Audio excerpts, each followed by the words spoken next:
Cinema സ്വപ്നം കാണുന്നവർക്ക് Chavara film school Kochi. ബേസിലായിട്ടായിട്ട് ഇനി മാത്യുവിനാണ് കൂടുതൽ കോമ്പിനേഷൻ ഉള്ളത്. എന്റെ ചേട്ടനാണെങ്കിലും പേരിനുള്ള ചേട്ടൻ തമ്മില് മാത്യു ഭയങ്കര ബാഡ്മിന്റൺ പാഷനേറ്റഡ് ആയിട്ടുള്ള, എനിക്ക് യാതൊരു പാഷനും ഇല്ലാത്തത്. അവൻ കളിച്ച് ജയിക്കട്ടെ, അവൻ ചാമ്പ്യൻ ആവട്ടെ, ഞാൻ അവന്റെ മാനേജർ ആയിക്കോളാം. നിങ്ങളുടെ റിയൽ ലൈഫിൽ അങ്ങനെ ഒരു സുഹൃത്തുണ്ടോ? നീ ഒന്ന് രക്ഷപ്പെട്ടിട്ട് പണിക്കൊന്നും പോകണ്ട, നീ രക്ഷപ്പെട്ട് ജോലി ചെയ്തോണ്ടിരിക്കുകയാണ്. അപ്പൊ ഇടയ്ക്ക് വയ്ക്കും, അല്ലടാ നീ രക്ഷപ്പെടാറായില്ലേ, ജോലി ചെയ്തിട്ട് കുറെ പേര് വിളിക്കും, എടാ നീ ഒന്ന് രക്ഷപ്പെടുന്നതാണ് എനിക്ക് നിന്റെ ആന്റണി പെരുമ വരാൻ. കാർത്തിക്കിനെ കാണുമ്പോ തന്നെ എനിക്ക് ആളെ മനസ്സിലാക്കാൻ കുറച്ച് സമയം എടുത്തു. നമ്മുടെയൊക്കെ മനസ്സ് രജിസ്റ്റർ ചെയ്തില്ല ഗപ്പി മൂവിയില് ആ കുഞ്ഞു പയ്യൻ. ഞാൻ മുടി കെട്ടിയ പിന്നെ ആൾക്കാർ തിരിച്ചറിയാത്ത സാഹചര്യമൊക്കെ ഉണ്ടല്ലേ ഉണ്ടായിരുന്നു. പെട്ടെന്ന് ഹെയർ കട്ട് ചെയ്തപ്പോഴേക്കും എനിക്ക് അങ്ങനെ എന്നെ തന്നെ ഉൾക്കൊള്ളാൻ പറ്റുന്നുണ്ടായില്ല. ഞാൻ എങ്ങനെ ക്യാമറയിൽ ഇനി എങ്ങനെ ഇരിക്കും എന്നുള്ള കാര്യത്തിൽ ഞാൻ ഈ റൈറ്റേഴ്സിന്റെ ഒക്കെ ചെവി നിന്നിട്ടുണ്ട്. 2012 ഞാൻ ആദ്യമായിട്ട് ഓഡീഷൻ അറ്റൻഡ് ചെയ്യുന്നത്. ആദ്യത്തെ ഓഡീഷൻ തന്നെ വളരെ മനോഹരമായിട്ട് ഞാൻ പൊട്ടിപ്പുറത്തായി. വീട്ടുകാരുടെ സപ്പോർട്ട് ഇതിൽ വലിയൊരു ഫാക്ടറാണ്. ഞങ്ങൾക്ക് കുറെ റിലേറ്റ് ചെയ്യാൻ പറ്റുന്ന കാര്യങ്ങൾ ഉണ്ട്. നമ്മൾ ഒരിക്കൽ പോലും ഇത് നിർത്തണം, അല്ല ഇത് വേണ്ടാന്ന് വെക്കുക എന്നുള്ള ചിന്തകളൊന്നും ഉണ്ടായിട്ടില്ല. സ്ട്രഗിൾ ആണെങ്കിലും നമ്മൾ സാറ്റിസ്ഫൈഡ് ആണ്. പിന്നെ ആരെയും കുറ്റം പറയാൻ പറ്റത്തില്ല, സിനിമ എന്ന് പറയുന്നത് അങ്ങനെയാണല്ലോ. എനിക്ക് തോന്നുന്നു നമ്മളെ ഇവിടെ ഫുഡ് ഡെലിവറിക്കൊക്കെ ഓടുന്നതിൽ ചിലപ്പോൾ പകുതി ശതമാനം ആൾക്കാർ ചിലപ്പോൾ സിനിമാക്കാരായിരിക്കും. ഞാൻ പോയിട്ടുണ്ട്, ഒരു 6-7 മാസത്തോളം പോയിട്ടുണ്ട്. ഫുഡ് ഓർഡർ ചെയ്യുമ്പോൾ കൊണ്ടുവന്ന ഏതെങ്കിലും ആക്ടേഴ്സ് ഒക്കെ ആയിരിക്കും ഉറപ്പാക്കാം. എനിക്കറിയാവുന്ന എത്ര പേരുണ്ട്. ഇതിപ്പോ നമ്മളെ കഷ്ടപ്പാടും ദുരിതം മാത്രം പറയുന്ന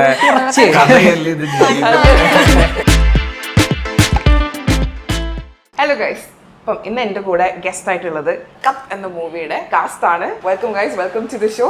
എന്റെ കൂടെ ഉള്ളത് Anand Roshan, Mrinalini and Karthik Vishnu. Thank you.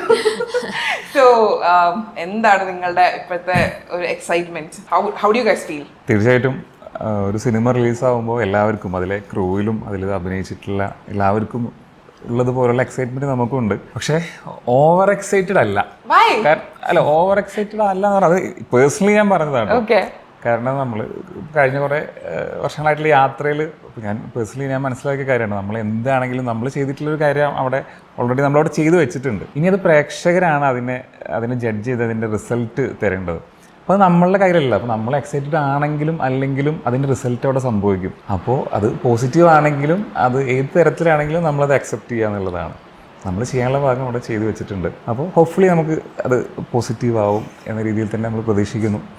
അതുകൊണ്ടാണ് ഞാൻ പറഞ്ഞത് ഓവർ എക്സൈറ്റഡ് അല്ല, കറക്റ്റ് മീറ്റർ മെയിൻറ്റെയിൻ ചെയ്താണ് പോകുന്നത്. ഇപ്പൊ കാർത്തിക്കിനെ കാണുമ്പോൾ തന്നെ, ഞാൻ ഫസ്റ്റ് കണ്ടപ്പോൾ തന്നെ എനിക്ക് ആളെ മനസ്സിലാക്കാൻ കുറച്ച് സമയം എടുത്തു. ബിക്കോസ് നമ്മൾ ഒരു ട്രാൻസ്ഫോർമേഷൻ പോലെയുള്ള കാണുന്നത്. നമ്മുടെയൊക്കെ മനസ്സ് രജിസ്റ്റർ ചെയ്തില്ല ഗപ്പി മൂവിയില് ആ കുഞ്ഞു പയ്യൻ അങ്ങനെയാണ് രജിസ്റ്റർ ആയിട്ടുള്ളത്. ഇത് കപ്പിലെ ലുക്കാണ്, ഏറെക്കുറെ അങ്ങനെ തന്നെയാണ്. കപ്പിന് വേണ്ടി ഈ സാധനം ബ്രേക്ക് ചെയ്യുക, ഗപ്പിലെ പരിപാടി ഒന്ന് ബ്രേക്ക് ചെയ്യുക എന്നുള്ള ഉദ്ദേശത്തോടെ തന്നെ ഡയറക്ടറിന്റെ ഐഡിയയിലാണ് കപ്പിൽ മുടി വെട്ടി ലുക്ക് അങ്ങനെ സെറ്റ് ചെയ്താണ്. അത് വിഷമുണ്ടായിരുന്നു, ഇത്ര കഷ്ടപ്പെട്ട് നോക്കി സൂക്ഷിച്ചു. ആക്ച്വലി ഇത് നമ്മള് ഫസ്റ്റ് ഡേ ആണ് ഷൂട്ടിൽ വന്നു കഴിഞ്ഞപ്പോഴാണ് ഹെയർ കട്ട് ചെയ്തത്. ഓക്കെ, ആദ്യം മുടി വെച്ച് തന്നെ ഷൂട്ട് ചെയ്യാന്നുള്ള പരിപാടിയിലായിരുന്നു. അപ്പൊ ഞാനെല്ലാം അതിനനുസരിച്ച് സെറ്റായാണ് സെറ്റിൽ വന്നത്.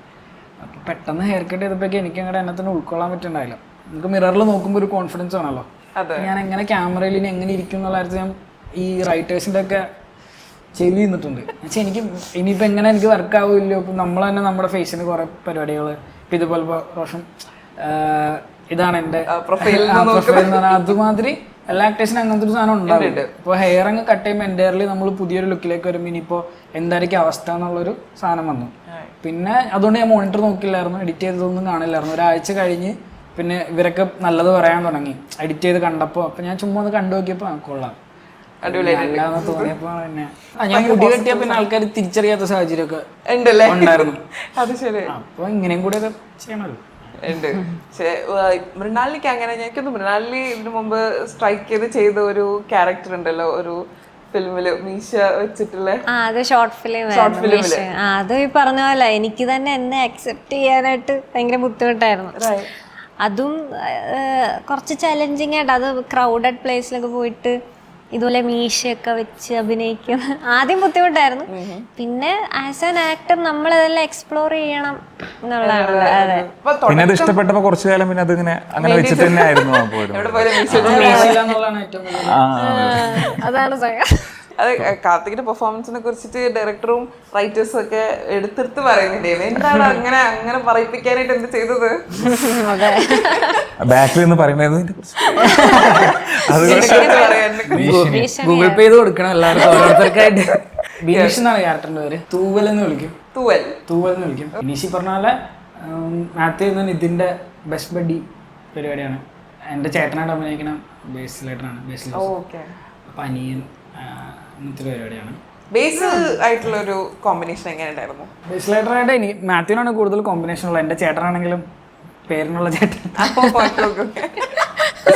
എന്നിട്ട് റൈറ്ററൊക്കെ തമ്മിൽ അത്ര സുഖത്തിലല്ല.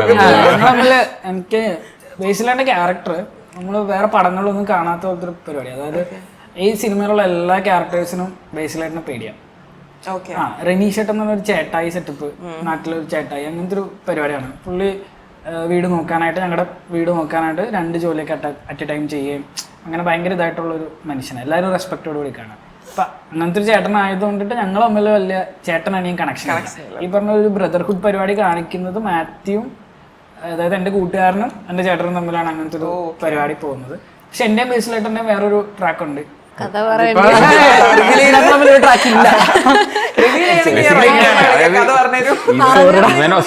ഇവനോ രക്ഷപ്പെട്ടില്ല, അവനെങ്കിലും രക്ഷപ്പെട്ട ഇപ്പൊ മാത്യുവിന്റെ കണ്ണനോട് കുറച്ചും കൂടി അറ്റാച്ച്മെന്റ് പരിപാടികളൊക്കെ ഇതിലുണ്ട്. എന്റെ ചേട്ടന്റെ നേരെ ഓപ്പോസിറ്റ് ക്യാരക്ടർ ആണ്. എന്റെ ക്യാരക്ടർ എന്താന്ന് വെച്ചാല്, ഇപ്പൊ മാത്യു ഭയങ്കര ബാഡ്മിന്റൺ പാഷനേറ്റഡ് ആയിട്ടുള്ള ഒരു പയ്യൻ. അവന് എനിക്ക് യാതൊരു പാഷനും ഇല്ലാത്തൊരു അവൻ കളിച്ച് ജയിക്കട്ടെ, അവൻ ചാമ്പ്യൻ ആവട്ടെ, ഞാൻ അവന്റെ മാനേജർ ആയിക്കോളാം,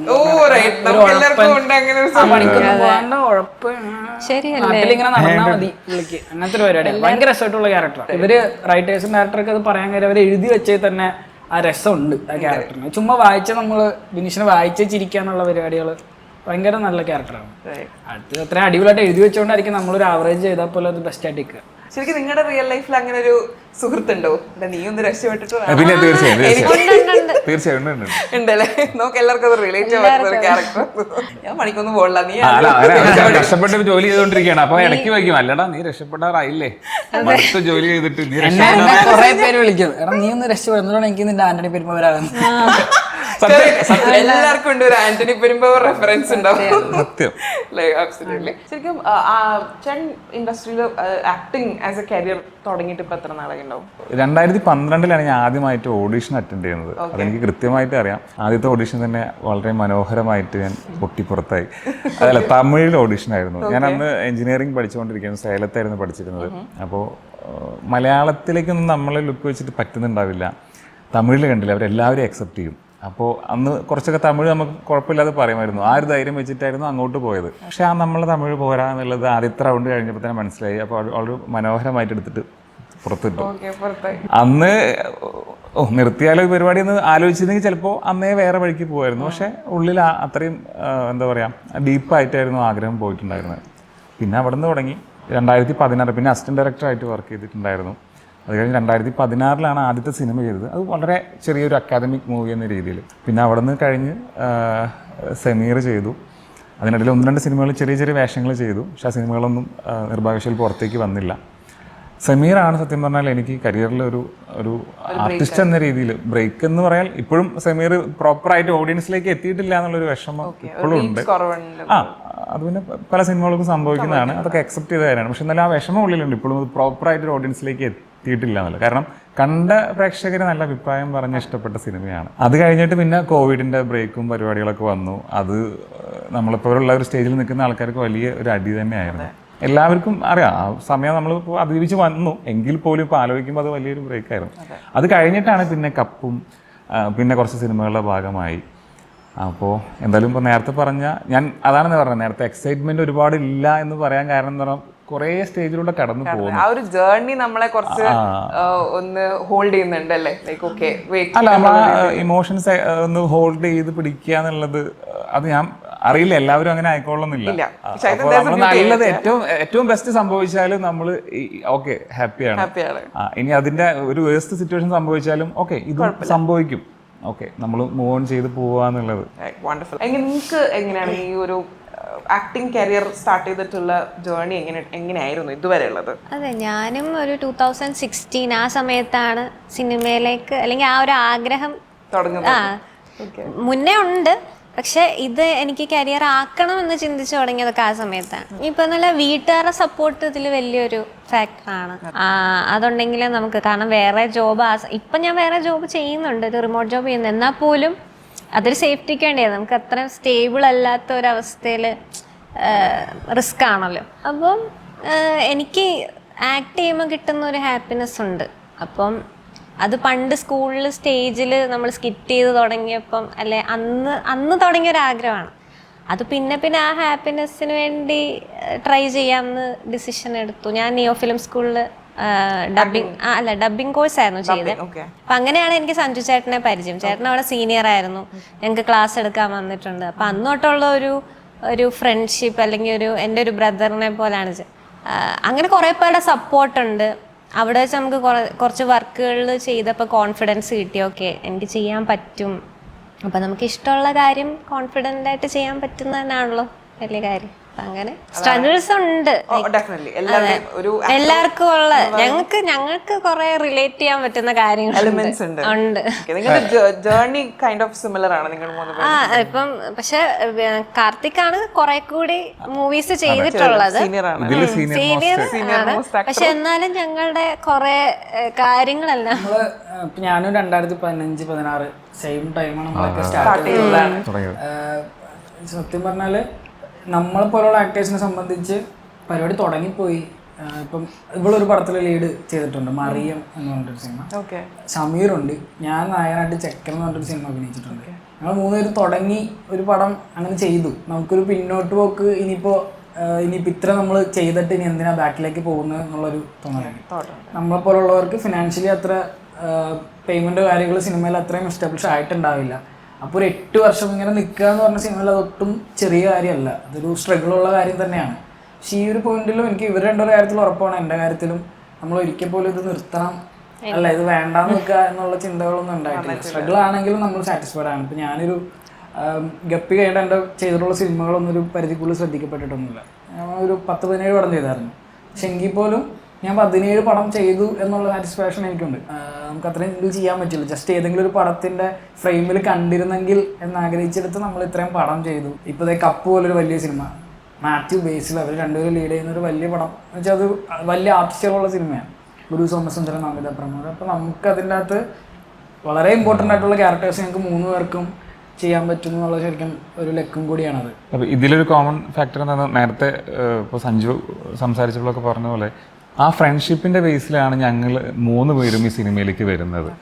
അത് ഇതിൻ്റെ ഡയറക്ടർ സഞ്ജുവിന് ഏറ്റവും വലിയൊരു ക്വാളിറ്റി ആയിട്ട് ഞാൻ കാണുന്ന ഒരു കാര്യമാണ്. കാരണം നമ്മളുടെയൊക്കെ സ്ട്രഗിളും കാര്യങ്ങളൊക്കെ സഞ്ജു നേരിട്ട് നമ്മളെ കൂടെ നിന്ന് അറിയുന്നതാണ്. അപ്പോൾ സഞ്ജു ഒരു സിനിമ ചെയ്യുന്ന സമയത്ത് അതിൽ പിന്നൊന്നുണ്ട്, അതിൽ നമുക്ക് പറ്റുന്ന ആപ്റ്റ് ആവുന്ന കഥാപാത്രങ്ങൾ വേണം എന്നുള്ളത് അത് ഒരു മസ്റ്റ് ആയിട്ടുള്ള ഫാക്ടറാണ്, വലിയ ഫാക്ടറാണ്. അപ്പോൾ അത് ഈ സിനിമയിൽ സംഭവിച്ചു. അപ്പോൾ ആ കഥാപാത്രങ്ങളിലേക്ക് സഞ്ജു നമ്മളെ പരിഗണിച്ചു എന്ന് പറയുന്നത് ആണ് ഫ്രണ്ട്ഷിപ്പ് തന്നെയാണ്. കുറച്ചും കൂടെ നല്ലത് സഞ്ജയുടെ നമുക്ക് വേണ്ടി എഴുതി എന്നുള്ളതാണ്. കഥാപാത്രങ്ങളുണ്ട് എന്നതിലുപരിയായിട്ട് പറഞ്ഞിട്ടുണ്ട്